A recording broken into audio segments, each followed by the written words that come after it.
हाय, good morning. और सब बढ़िया। तो हम लोगों ने पिछले वीडियो में कुछ दो पार्ट हो चुके हैं इस ज्योग्राफी के लेक्चर का, और हम लोगों ने मोटा मोटी बहुत सारी चीज़ पढ़ चुके थे। लमसम 3-4 पेज पढ़ चुके थे, जिसमें हम लोगों ने क्रस्ट के बारे में जाना था कि आयरन और में 2 तरह के थे, मैग्नेटाइट, हेमेटाइट। ऐसे तो लिग्नाइट भी एक होता है, लेकिन वो आपको नहीं पढ़ना है। ठीक है, जिसमें बेस्ट क्वालिटी का ये था 70% आयरन, नॉर्मल क्वालिटी 50% 60% आयरन होता था। राइट होल माइनिंग क्या होता है, ये सब हम लोगों ने जाना था। Valley floor, base of fill, ये सब कहाँ कहाँ पाए जाते हैं। कुल मिला के हम लोगों ने कुछ कुछ पढ़ लिए थे। अच्छा खासा चीज़ हम लोगों ने पढ़ लिया था। ठीक है, अब बात करते हैं। उसके बाद हम लोगों ने फेरस मिनरल्स पढ़ लिए थे। अब हम लोग को पढ़ना है नॉन फेरस मिनरल्स के बारे में। जिन लोगों ने पिछले वीडियो को नहीं देखा है, जाके उस वीडियो को देख लें, उसके बाद इस वीडियो को देखें। हालांकि ऐसा बात नहीं है कि ये नहीं समझ में आएगा, समझ में हो आ जाएगा, कोई ख़ास इसमें चीज़ है नहीं। तो चलिए सबसे पहले बात करते हैं नॉन फेरस मिनरल्स के बारे में। नॉन फेरस मिनरल्स क्या है, नहीं है। तो इसमें लिख रहा है कि नॉन फेरस मिनरल्स के बारे में पहले चर्चा करते हैं। Non ferrous minerals, India reserves and production of non-ferrous minerals is not very satisfactory, मतलब संतुष्ट होने लायक नहीं है। इंडिया का जो नॉन फेरस मिनरल्स का एथी है, प्रोडक्शन है या रिजर्व कहने का मतलब है कितना उसके पास है, रिजर्व है। माने हमारा पे मान लीजिए मेरे पास 10 लीटर पानी रिजर्व है, तो 10 लीटर मेरे पास रिजर्व हुआ, या प्रोड्यूस जो कर सकते हैं, प्रोड्यूस करने के बाद कर सकते हैं, उसके बाद ठीक है, तो वो संतुष्ट होने लायक नहीं है। However this minerals which include copper, bauxite, यानी कि यहाँ पर ये कह रहा है कि नॉन फेरस मिनरल्स में कौन कौन आते हैं, copper, bauxite, lead, zinc and gold play a vital role in number of metallurgic, engineering and electrical industry. यानी कुल मिला के इनका कहने का बात है कि कॉपर, बॉक्साइट और लीड और जिंक, गोल्ड, ये सब जो है आपका एक इम्पॉर्टेंट रोल, वाइटल मतलब होता है, वाइटल का मतलब होता है इम्पॉर्टेंट रोल जो है, इम्पॉर्टेंट रोल निभाता है किससे, मेटालर्जिक एक ब्रांच होता है, इंजीनियरिंग में, इलेक्ट्रिकल इंडस्ट्रीज में। इलेक्ट्रिकल इंडस्ट्रीज आप समझ रहे होंगे, इंजीनियरिंग भी समझ रहे होंगे। मेटालर्जिक उसमें होता है जो हम फर्स्ट वीडियो में बताए थे कि मेटालर्जिकल जो होता है यानी एक्सट्रैक्शन ऑफ मेटल्स किस तरह से होता है, यानी ओर से मेटल को निकालना ही, मिनरल्स को निकालना ही क्या कहलाता है, मेटालर्जी कहलाता है। और ये एक ब्रांच है जो आप सीखिएगा किसमें, जब आप कुल मिला के यहाँ पर किसी इंजीनियरिंग ब्रांच में जाएगा तो आपको एक ऑप्शन दिया जाता है कि आप क्या मेटालर्जी चुनना चाहते हैं या क्या नहीं चुनना चाहते हैं, तो उस पर आपको ये दिया जाएगा। उसके बाद बोल रहा है कि latest study the distribution of copper and bauxite. तो कुल मिला के आप कॉपर और बॉक्साइट के बारे में हम लोग चर्चा करेंगे कि कॉपर कहाँ पाया जाता है, बॉक्साइट कहाँ पाया जाता है। ये एक मैप था जो आप लोगों ने देखा होगा। तो सबसे पहले बात करते हैं कॉपर के बारे में। कॉपर के बारे में क्या लिख रहा है कि copper is critically deficient in the reserve and India is critically deficient in the reserve and production of copper, यानी कमी है, कहीं ना कहीं कमी है। डिफिशिएंट मतलब कमी होता है रिजर्व में और प्रोडक्शन में। ठीक है, बिंग मेलिएबल यानी मेलिएबल होने के साथ साथ, मेलिएबल मतलब आपको पता होगा कि मेलिएबल क्या होता है, आप केमिस्ट्री में इसको पढ़े होंगे कि मेलिएबल का मतलब क्या होता है। डक्टिलिटी हो गया, जो आप केमिस्ट्री में मेटल्स नॉन मेटल्स में कैरेक्टर्स सीखे होंगे। और अ गुड कंडक्टर, और एक अच्छा कंडक्टर है। Copper is mainly used in electrical cable में यूज किया जाता है, यानी आपके जो तार देखिएगा तो वहाँ पर जो कॉपर का तार यूज किया जाता है, तांबा का। ठीक है, इलेक्ट्रॉनिक्स केमिकल इंडस्ट्रीज में भी इसका यूज होता है। कुल मिला के बात यहाँ पर है। अब इम्पॉर्टेंट पॉइंट यहाँ पर ये है कि Balaghat mines in Madhya Pradesh, Khetri mine in Rajasthan and Singhbhum district of Jharkhand are leading producer of copper. यानी कॉपर मोटा मोटी कहाँ पर पाया जाता है, तो यहाँ पर 3 जगह है जहाँ पर कॉपर का प्रोडक्शन ज़्यादा होता है। तो सबसे पहले अगर हम बात करें तो ये हो गया आपका, यहाँ पर इस चीज़ को देख लेते हैं थोड़ा सा, ठीक है। तो यहाँ पर एक हो गया बालाघाट कहाँ, मध्य प्रदेश में। दूसरा हो गया राजस्थान, खेतरी कहाँ, राजस्थान में। और तीसरा हो गया सिंहभूम डिस्ट्रिक्ट, सिंहभूम कहाँ पर, तो ये हो गया आपका झारखंड में। कुल मिला के यही 3 लीडिंग प्रोड्यूसर हैं किसके, कॉपर के, लीडिंग प्रोड्यूसर ऑफ कॉपर। इसको थोड़ा मैप पर देख लेते हैं। तो मैप पर देखिए कॉपर का बात कहाँ पर होगा, एक तो सिंहभूम था, तो सिंहभूम कहाँ है, झारखंड में। इस मैप पर आपको नहीं दिखाया गया, नीचे शायद दिखाया जाए,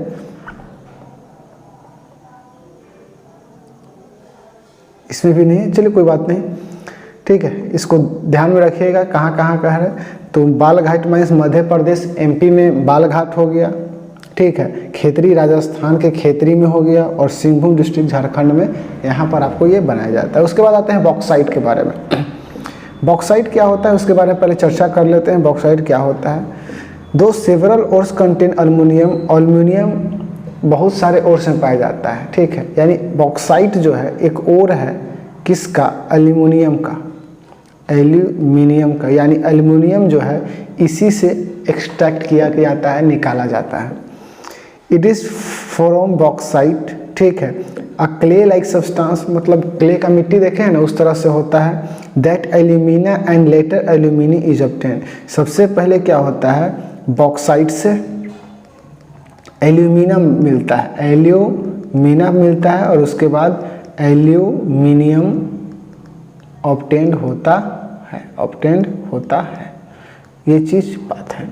bauxite deposit are found by decomposition of wide variety of rocks rich in aluminium silicate. और बॉक्साइट किस तरह के रॉक से बनता है, तो bauxite deposit are found by the decomposition of wide variety of rocks, मैंने बहुत तरह के रॉक जो कि रिच हो किसमें, एल्युमिनियम सिलिकेट में। एल्युमिनियम सिलिकेट में जो रॉक रिच होते हैं, एल्युमिनियम सिलिकेट, ठीक है।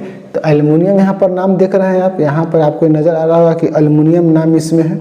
तो एल्युमिनियम नाम जब है तो एल्युमिनियम सिलिकेट से जो रॉक बना होता है उसमें बॉक्साइट और पाया जाता है। उसके बाद aluminium is an important metal because it combines the strength of metal. यानी एल्युमिनियम एक इम्पॉर्टेंट मेटल है, क्यों, क्योंकि क्या करता है कि मेटल का जो स्ट्रेंथ होता है उसको थोड़ा मजबूत बनाता है। Such as iron with extreme lightness and also with good conductivity and great reliability. यानी इसको क्या किया जाता है कि आयरन के साथ जोड़ दिया जाता है एल्युमिनियम का, तो जो रिजल्ट बनता है, जो रिजल्ट या प्रोडक्ट बनता है, वो उसका क्या होता है, वो हल्का भी होता है, लाइट होगा, ठीक है। उसके बाद गुड कंडक्टिविटी होगा और मेलिएबिलिटी होगा। यानी सारा खूबी जो अच्छा चीज़ का होना चाहिए वो होता है। आप खुद देखिएगा एल्युमिनियम का जो चीज़ होगा वो बहुत हल्का होता है, ठीक है। तो अब क्या किया जाता है कि एल्युमिनियम और ये दोनों को मिक्स करके बनाया जाता है। जो एल्युमिनियम वाला फीचर आ जाता है, लोहा वाला फीचर आ जाता है, तो ये सारा चीज़ होता है।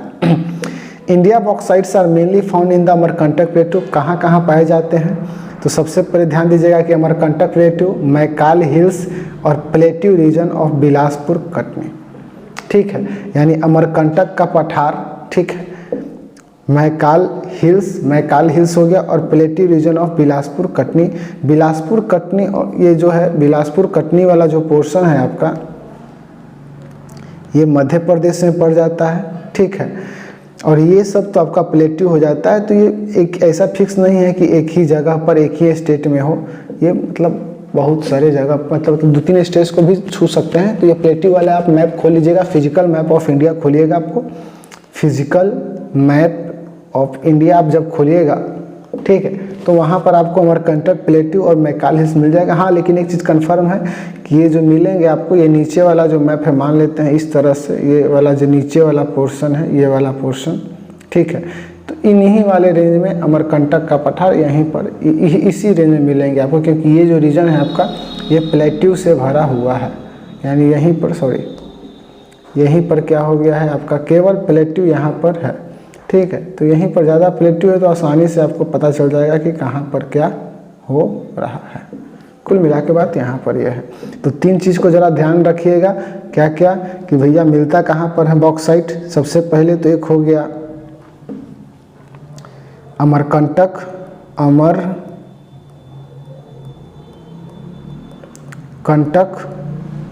मैकाल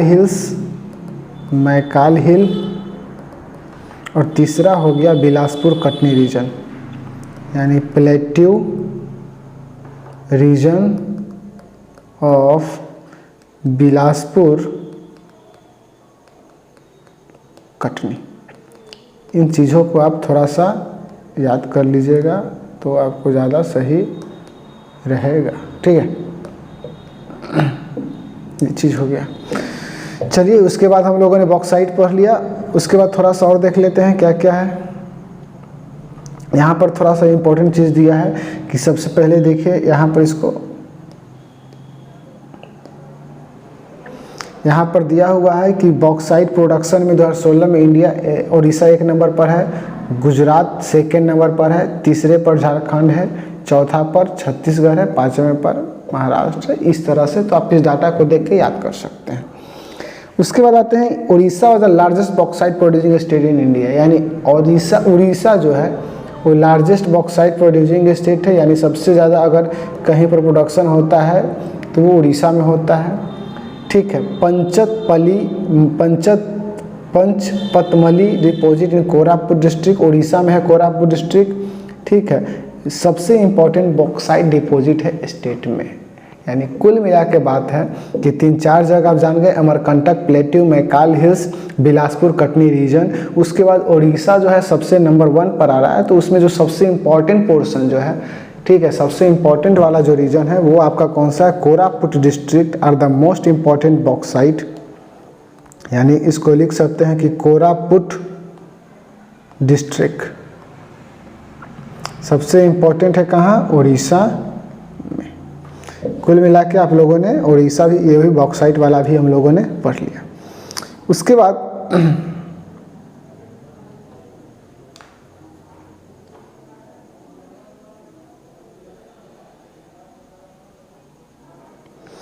ये वाला पोर्शन देखते हैं, इंटरेस्टिंग फैक्ट।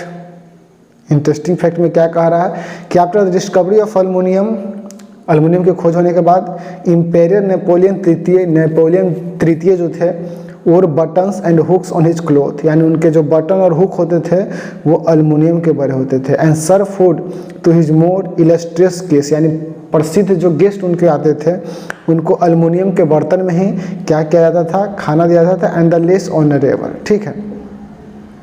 वंस वेयर सब यानी जो कम, जो लेस होने मतलब जिनको महत्व कम है उनको सोना में दिया जा रहा था और सिल्वर के बटन में। जो इम्पोर्टेंट हो गए थे उनको दिया जाता था कि इसमें भैया, तो उनको दिया जाता अल्मुनियम में। बुर्बक था, कहा जानी कहाँ के था। सबसे अच्छा सिस्टम कर देता कि जो खाए हैं वो लेके चलाते थे। जो गरीब था, जिसको कम फेमस था, वो सोना के बर्तन लेके घर मेरे हो जाता, क्या दिक्कत था। 30 years आफ्टर दिस इंसिडेंट, 30 साल के बाद aluminium balls are most common with the beggars in. लेकिन 30 साल बाद के बाद क्या हुआ कि अल्मुनियम के जो कटोरा था वो, आज अल्मुनिया के कटोरा भिखारी सब रखता है, मैंने तब भिखारी सब रखे लगा। क्या दिन गिर गया था, मतलब अल्मुनियम ऐसा दिन गिरा कि भिखारी भी सब, अल्मुनिया का ऐसा दिन गिरा अल्मुनियम का कि पहले तो एकदम माथा पर चढ़ गया था, उसके बाद फिर लास्ट में क्या हो गया, बेगर से सब यूज करने लगा। ठीक है, चलिए कोई बात नहीं। अल्मुनियम के जीवन था, वो जैसे जिए उसका लाइफ है। चलिए उसके बाद आते हैं नॉन मेटालिक मिनरल्स में। नॉन मेटालिक मिनरल्स में क्या कह रहा है कि mica is mineral made up of a series of plates और लिप्स, ठीक है। It splits easily into thin sheets. Mica, एक माइका के बारे में चर्चा किया गया है, ठीक है। माइका के बारे में चर्चा किया है कि सीरीज ऑफ प्लेट और लिप्स से बनता है। It splits easily into thin sheet, मतलब बहुत जल्दी आसानी से पतले शीट में बदल जाता है। This sheet can be so thin, इतना पतला होता है 1000 can be layer into mica sheet of a few centimetre, यानी फ्यू सेंटीमीटर मतलब थोड़ा सा भी, इतना थोड़ा सा भी मान लीजिए, इतना भी सा भी हाई है ना, फ्यू सेंटीमीटर 1 सेंटीमीटर कुछ भी है, तो उसको बहुत सारे पतले शीट में बना सकता है, ठीक है। Mica can be mica can be clear black grey, इस तरह का कलर होता है, हो सकता है। Due to its excellent dielectric strength.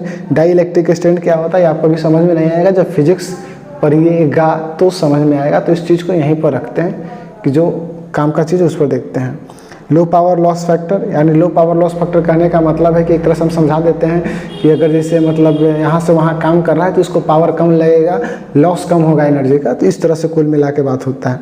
Insulating property, insulating property में यूज किया जाता है। जैसे इंसुलेटिंग प्रॉपर्टी कहने का मतलब है जैसे तार, तो तार का जो कवर होता है ऊपर प्लास्टिक का लग रहा था तो इंसुलेटर होता है। तो वैसा चीज़ इलेक्ट्रिसिटी कंडक्ट ना करे उसको इंसुलेशन बोलते हैं। तो उस तरह से भी यूज किया जाता है। And resistance to high voltage, high voltage का रेजिस्टेंस जैसा भी काम करता है। जो फिजिक्स पढ़े होंगे उनको ये चीज़ समझ में आ रहा होगा।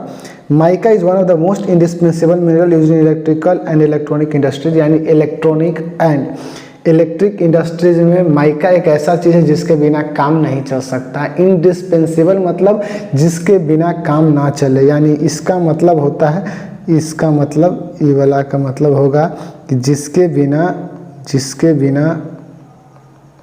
काम ना चल सके।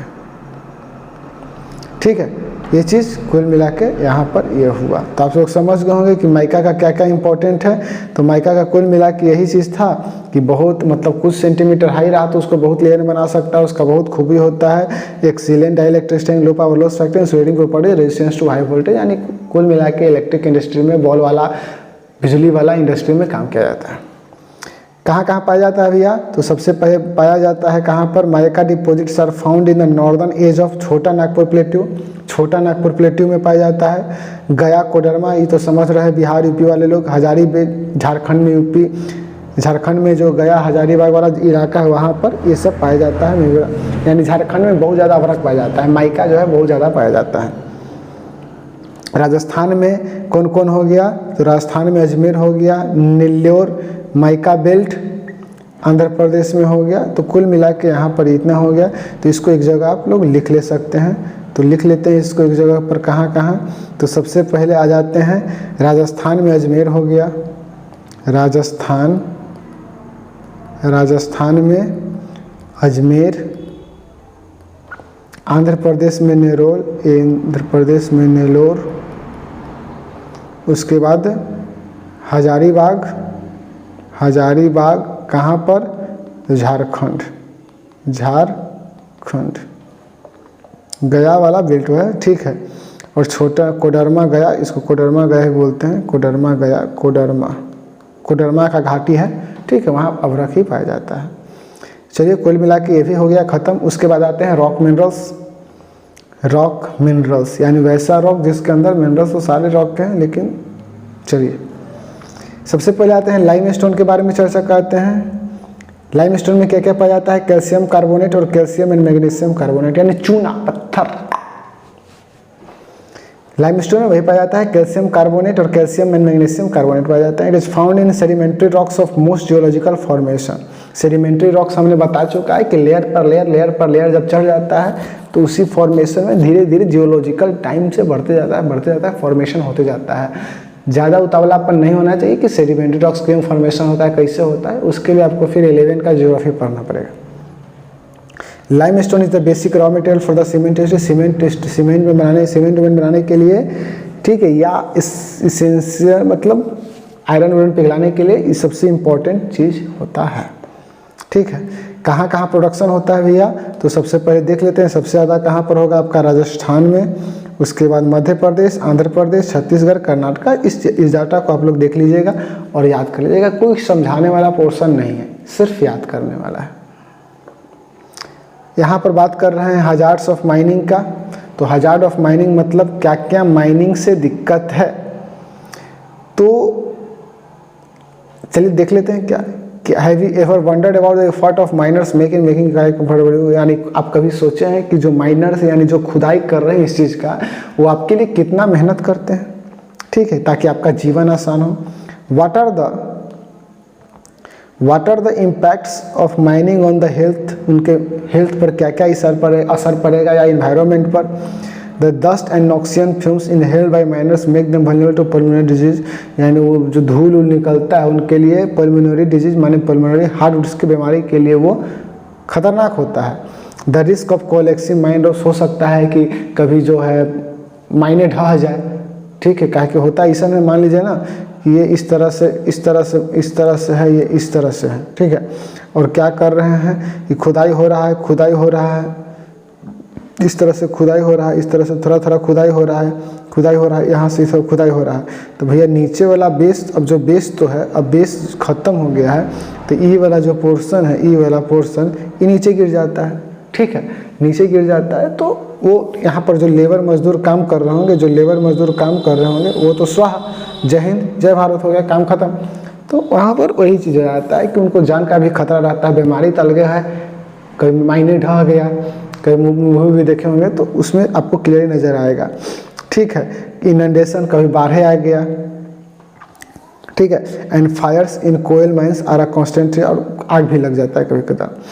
The water sources in the region get contaminated, वहाँ पर जो पानी होगा वो दूषित हो जाएगा, क्योंकि एक से केमिकल वहाँ पर, मतलब बहुत तरह का इंडस्ट्री में देखते हैं कितना धूल उड़ी रहता है, तो सब दूषित हो जाता है। वेस्ट मटेरियल वहाँ से जो निकलेगा या स्लरी जो निकलेगा उसको ज़मीन में डाल दिया जाएगा, तो ज़मीन वहाँ पर क्या हो जाएगा, बर्बाद, ठीक है, मट्टी बर्बाद, ना खेती होगा, कुछ होगा, वहाँ का हवा दूषित हो जाएगा, वहाँ का ज़मीन दूषित हो जाएगा, वहाँ का नदी दूषित हो जाएगा, वहाँ का पानी दूषित हो जाएगा, और कुल मिला के ले दही हो जाएगा, ठीक है। यानी सब चीज़ होने वाला है बर्बाद। तो आप वहाँ पर सही से तो सोचिए कैसे वो काम करते होंगे। लेकिन एक चीज़ है कि गरीबी जो है बहुत खतरनाक चीज़ होता है भैया,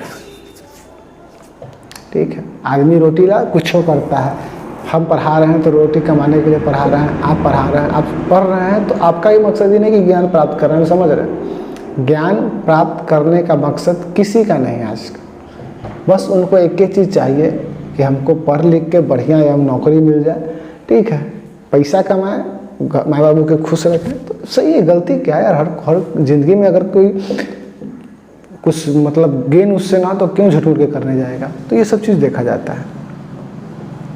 उसके बाद ये सब कुछ अलग अलग दिया है, इसको देख लीजिएगा, आप लोग पढ़ लीजिएगा। इसके बाद बोल रहा है कि स्ट्रिक्ट सेफ्टी रेगुलेशन यानी मतलब खतरनाक सख्त नियम जो पालन करना है, किसका सेफ्टी मतलब लोग सुरक्षित रहें, एंड इम्प्लीमेंटेशन, और ऐसा नियम को भी पालन करना है जो इन्वायरमेंट को बचाने के लिए लाया जा रहा है। And essential to prevent mining from becoming a killer industry, और बचाना है ताकि माइनिंग इंडस्ट्री को कहीं ना नाम दिया जाए किलर इंडस्ट्री बन गया कि खाली मौतें हो रहा है, सब चीज़ दूषित हो रहा है, तो आदमी वहाँ जिएगा।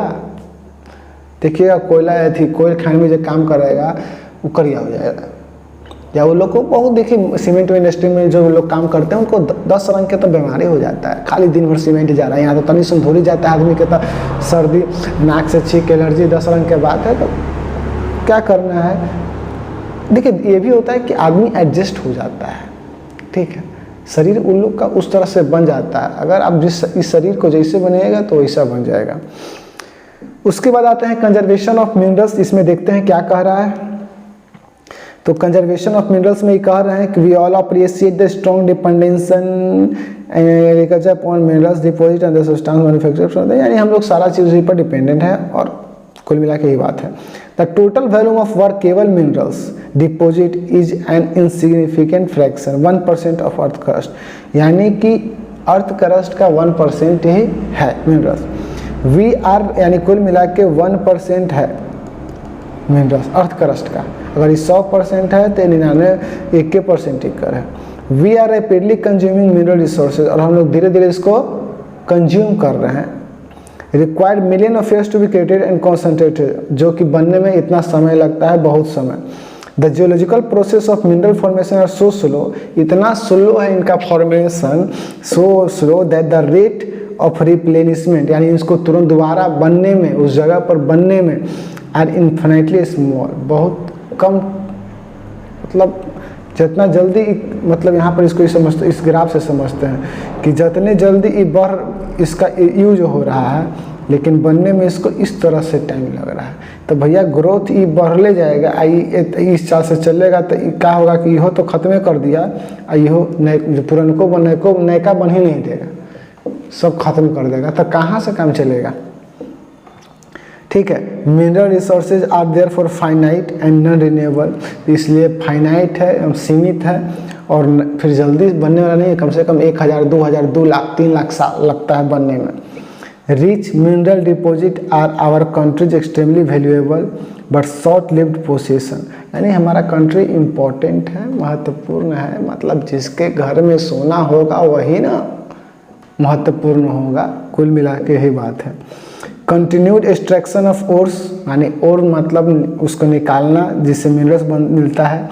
लीस्ट टू इंक्रीजिंग कॉस्ट, यानी दाम बढ़ रहा है। As mineral extraction comes to from along with decrease in quality, तो क्योंकि धीरे धीरे नीचे से निकाला जा रहा है, मेन माल निकल जा रहा है, तो धीरे धीरे क्या होगा, एक्सट्रैक्शन में निकालने में ज़्यादा खर्चा होगा तो महंगा होगा, सामानों क्वालिटी के नहीं मिलेगा। तो कुल मिला के यही बात बोल रहा है।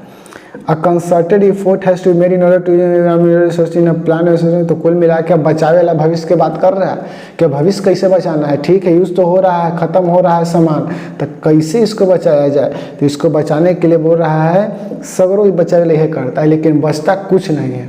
ठीक है, जितना नियम है सब रखल है इस पर, एक ऊपर काम चल रहा है, गोरख धंधा। A concerted effort has to be made in order to use our minerals, मतलब एक बहुत बढ़िया प्रयास चल रहा है। इन प्लान एंड सस्टेनेबल मैनर, मतलब इस तरह से सस्टेनेबल मतलब समझ लेंगे कि इस तरह से यूज करना है कि फ्यूचर में भी बचे। Improved technological needs to be constantly evolve to allow use of low grade ores at low cost, मतलब क्या कर रहा है कि टेक्नोलॉजी जो ज़रूरत है उसको इम्प्रूव कर रहा है ताकि to be constantly evolve to allow use of, मतलब जो लो ग्रेड का भी चीज़ मिनरल्स निकल रहा है उसको भी अच्छा से सस्ता दाम में यूज किया जा सके। रिसाइकलिंग ऑफ मेटल, जो मेटल बन रहा है उसी को रिसाइकल, जैसे लोहा जब कबाड़ी में फेंक रहे हैं उसी को रिसाइकल करना है।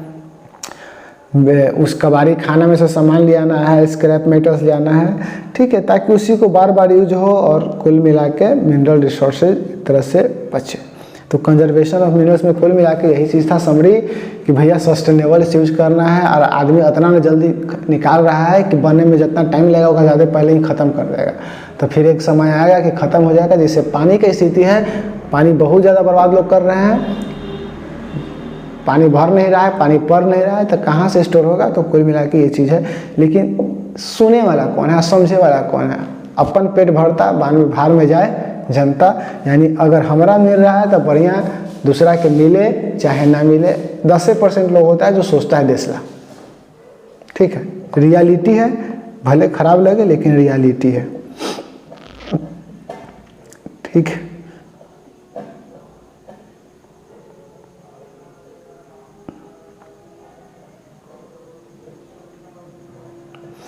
इसके बाद है एनर्जी रिसोर्सेज।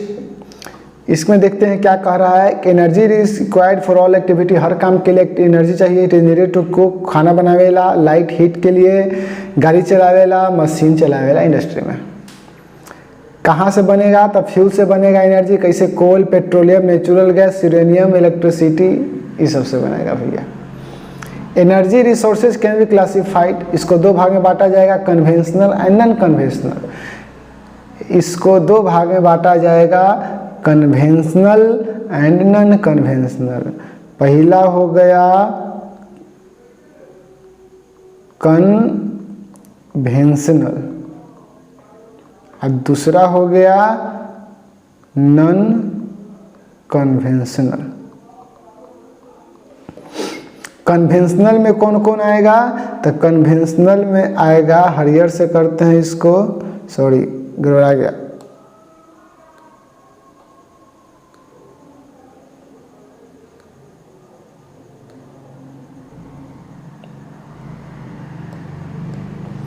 कन्वेंशनल में आ गया आपका फायरवुड, जलावन वाला लकड़ी, कैटल, गोईठा बोला जाता है, कोयला, petroleum, natural gas, electricity, boat, hydel and thermal. इसको बारे में बाद में डिटेल चर्चा करेंगे।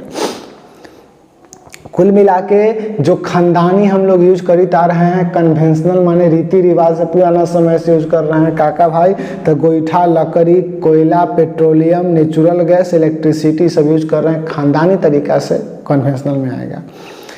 नॉन कन्वेंशनल में कौन कौन आएगा, तो इसमें आएगा सोलर, विंड, सोलर हवा वाला, सूरज भगवान वाला, पानी वाला, टाइडल जो thermal, biogas and atomic energy. धीरे धीरे इन सब के बारे में हम लोग बात करेंगे। Firewood and cattle dung cakes are most common rural India, मतलब ये तो गोईठा और लकड़ी जलावन जो गांव में होगा वो मालूम होगा कि बहुत ज़्यादा यूज होता है।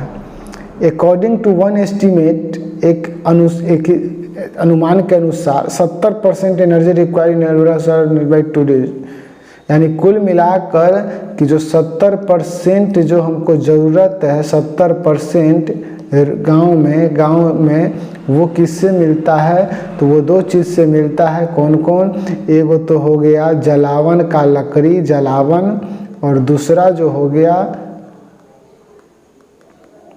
दूसरा आपका हो गया गोईठा या इसको सुपला भी बोला जाता है कहीं पर, या काऊ डंग केक भी बोल सकते हैं, काऊ डंग केक। फ्लिपकार्ट पर आपको 50 रुपया या 100 देख लीजिएगा, मिल जाएगा। जिसको खरीदना होगा, देखना होगा, ज़्यादा ट्राई करना होगा।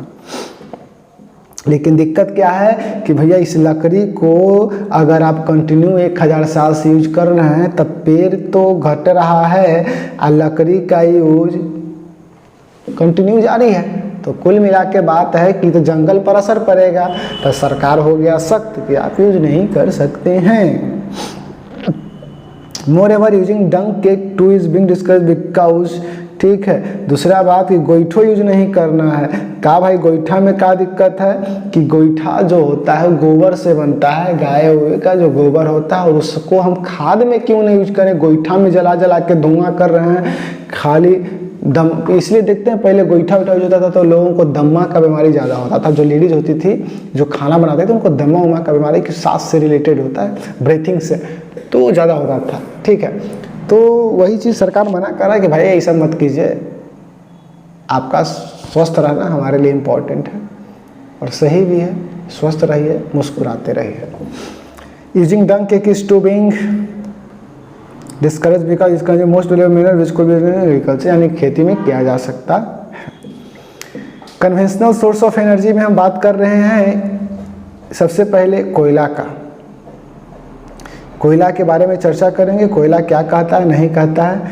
तो एक काम करते हैं, आज को इसको इतना ही रखते हैं और उसके बाद हम लोग कल पढ़ेंगे कन्वेंशनल और non conventional source of energy, यानी कल के वीडियो में आपका चैप्टर हो जाएगा ख़त्म।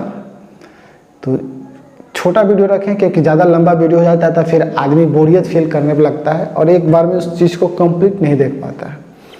कोशिश कीजिएगा कि एनसीईआरटी को सामने रख के पढ़ें, ठीक है।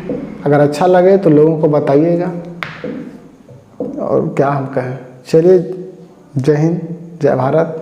मुस्कुराते रहिए, पढ़ते रहिए, ज़्यादा मत पढ़िएगा फिर दिमाग में दिक्कत हो जाएगा।